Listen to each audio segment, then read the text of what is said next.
Show.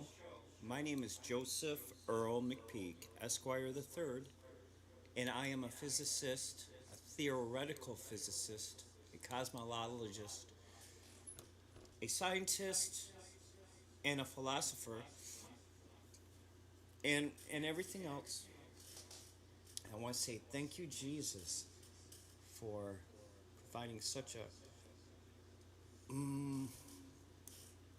stable environment called life to thrive in. How's that sound? Thank you, Jesus. All right, so this is about the world, and the world needs a little help because they've been confused. All right, guys, I'm serious. Look, you see that light behind me? Let's start there. Light has no inertia, no amplitude, and does not move. For Einstein to take the Minkowski cube that has six sides on it, right?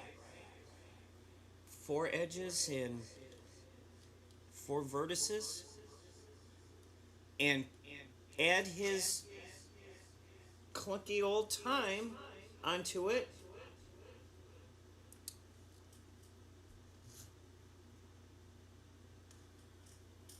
it's kind of disappointing.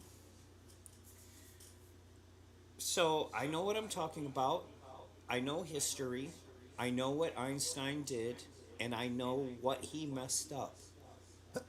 I know how to prove it, and it doesn't take much proving to understand that light don't move. All right? Look at this. Light is computing right now as my matter moves through the photon field. The photon field is discrete. Every photon has its own timestamp, but that timestamp is in 5D and goes in the receipt box in 5D. Einstein is in the 5D receipt box in the back of the patent office. Einstein is still stuck in that little room looking out that little window at the clock tower, and he's stuck back there in the receipt room. Me, us, we do not consider time to be time at all because time is of no consequence. Therefore, do not use speed. To say that speed is c is a misnomer. Speed is not c, speed is zero, the new constant. That's McPeek. The McPeek technique is telling you that zero is constant. So therefore, it's E equals MCP for McPeek squared. That means light is zero, it does not move, it is just bright. Okay? Bright is all it does to compute. That is why they use supernovas as candles. Now, if I'll bring up some more music for this. If a supernova traveled its light, its wavefront light went 660 million miles per hour, we'd be dead by the time it reached us. It wouldn't be a pretty little candle out there telling us how far space distance is. No, it would rush us and annihilate us before those little supernova candles blew out. I can prove this. So, let me tell you guys, I am not a kook. Okay? I know sometimes I feel like one, and sometimes I Sound like Kids really love that playhouse. sometimes you feel like a nut, sometimes you don't. Kids, off Gary's roof. Oh, me and Joy's got nuts. Miles don't. But anyways, folks, back to the show. I'm gonna prove to you that Einstein was wrong in such a. You're gonna be embarrassed for him. Because I'm not trying to embarrass the man. But I know exactly what happened and I know exactly what he did. I know all about his Nobel Peace Prize, Pizza Prize, or whatever it was. I know about the electromagnetic effect. I do. And that is the proof of my thesis, not his. You know why? Because look, I'm going to show you. Okay? And you're going to trip. You see this? Einstein took a light and he shined it on a piece of metal, right? And he made it brighter and brighter and brighter and brighter, and he expected the electrons to pop off the plate when he turned up the light because he was looking for amplitude. But there was no amplitude. No, it was phase. It was the distortion of phase that finally got that thing to pop, didn't it? Well, maybe I'm wrong. But what I'm saying is, light itself does not have inertia. And look at this. You see those little blue things right there? That proves it. All those little blue things are right there in the realm of compute. It's just computing with matter. So, this is a light's photon. Listen, I know what it is. The photon field is real, yes, but it does not move. Right? You know I'm right. I don't even have to argue with Einstein. I just go, Einstein, hey, look. Boom. Does that have a Doppler? No. Boom. Does that have amplitude? No. Boom. Does a supernova candlestick way out there in space have amplitude or a wavefront? No. Therefore, it can't move. Boom. Einstein, you're a fool. No. No. Einstein ain't a fool. You are for believing him. You see how science works, folks? The only reason light goes 665 point something miles per hour, million miles per hour, is because you believed it did. And so did Einstein, and he was too lazy to look into it, I think. Niels Bohr tried to tell him. Bell tried to set him straight. And no. You know what threw him off?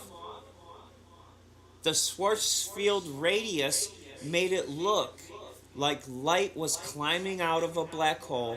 Therefore, he told everybody that everything gets sucked into a black hole. No, that never happens. It's not time dilation, and there is no gravity, and there is no acceleration except for inertia or amplitude. But light itself does not move. It is anchored to matter's frame. So that means when light lit, matter spit. That's not right. When light's lit, that means it interacted. So either light interacts and lights and lits, or matter passes it and it never lights. Okay, so it's either dead forever or alive forever because it translated its relay. Now, when I move my hand across this light here, look, look. Does the amplitude change at all? No. Does it compute? Yes. That is a computation, folks. Look. Look. I tell you what, Einstein won, and we got to go soon. Einstein won a Nobel Peace Prize for taking light and shining it on a piece of metal and understanding the wrong way. He thought light was a thing that was coming out of the flashlight. No, light does not come out of a flashlight. Light does not move. It is the particles of matter that are moving through the lattice of the photon field that is stationary. Why? Because we are always moving through space. With space, therefore, everything that matters moves, and everything that moves is matters, and that must move matter to calculate. And it has nothing to do with time. That is the last thing Einstein should have been worried about. And the last thing that Einstein should have been saying is that light goes fast. No, it doesn't. Not at all. And you all bought it. And that's sad. Okay, so I'm going to run it down one more time from the top to the bottom. The Planck is the 1-bit, 1D dimension. It does not move. It's the golden rail. It is the thinnest line. It is the Paisley cross. It is the center line. It will never go anywhere. You will never see it. You will never touch it. You will never measure it because it's too fine a line to see, touch, hear, taste, or smell. You can't even smell it. Number 2 is 2D. That is a 2D latent map field where gradients compute. Not only gradients, but curved lines and diagonals and straight lines. Those are all part of the computation of the 2D latent field, which means ones and zeros are now working together in bicompute. Okay, now I got more for you. Then the Minkowski perfect cube. That's 3D. That's a cube with 6 sides. That is perfection. That's what Einstein messed with. He attached his time and planted it like a flag. He said, here's the cube. Puts his time in there and breaks the plexi perfectness of the Minkowski cube. And it's never been restored. Till today, I have just restored the Minkowski cube to proper 3D. That is render land. That is geometry land. That is matter configuration land. That is still compute land. Okay? The only thing that can't compute is 5D down the line. That's time. Time does not compute. I'm going to tell you why right after 4D. Because 4D is the receipt taker. That's when light prints with matter on the same relativity frame that they share. No, light does not have a separate relativity frame, and matter does not have a separate relativity frame. Whoever holds the stopwatch is the frame, because on that frame, it is both lit and it is geometrized. And it's in 4D And that's called LOD compute, just like Unreal Engine's LOD. It's presented to you as a 3D wrapped up in a 4D presentation. Okay, and we got to go. But I'm going to add one more thing. Last is time. And time doesn't measure anything. Only distance measures anything. Why? Because distance is the ultimate rank, and compute is the perpendicular weave. That's the loom. That's the gyroscopic cross of the kite. Right there in that cross where that kite lives, that's how X marks the spot of the treasure of knowledge. That is compute. That is where the universe lives and breathes and works and computes, okay? There's 5 different dimensions, 1D, 2D, 3D, 4D, 5D. Time being the last one, 5D, has no bearing on you at all. It has a bearing on Einstein because that's what he believed. So that poor man is still stuck in the patent office looking out the window at the clock tower. He locked himself in the bottle of time, and now he's just a bobblehead on a shelf, a mascot. He was eaten by time. Time is the monster, and I just explained to you how time bottled Einstein and created a mascot bubblehead out of his ass. Okay, guys? I think I did it. And I'll do it some more if I have to, but when you have the CMB, that's proof. That's the first half tick of the oscillation that got stuck. That's the glitch in the matrix. The CMB flash, yeah, that proves everything. And you know what else proves everything? The double slit experiment.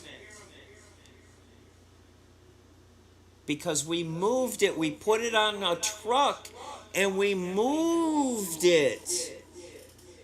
And that told us that propagation does not have amplitude, that it can only be phase directed. Okay, we'll have more for you tomorrow, folks. Thank you for sticking around. My name's Professor Joseph Earl McPeek, Esquire the Third, and you have watched a masterclass in physics and proving Einstein was wrong. Womp, womp, womp, womp. Sorry, Al.